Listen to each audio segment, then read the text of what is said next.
Hi guys, we received this 3-tier printer stand for reviewing purposes, and I think it's really nice. When we open it, we first see the instructions, the part list, and each step on how it will look finished. Okay, I think it seems really easy installation. So let's go ahead and take everything out of the box and start assembling. Let's go.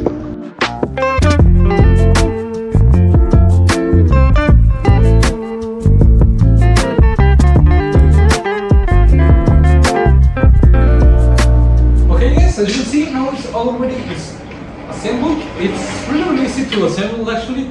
As you've seen, it's a quick assembly. You've got obviously 3 spaces for anything you need, and what's nice is that you can use like these adjustable stands that you can adjust depending on the height you want, if it's on level.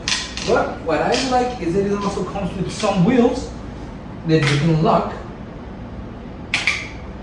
so it doesn't move, okay?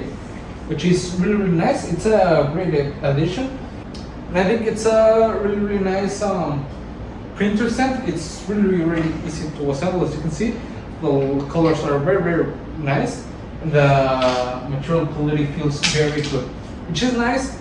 I think it's perfect for your office, your home, or home office, where you wanna place it to have a printer, well, accessible, easy to handle, and movable. I think it's a really nice option that I would recommend. So, see ya.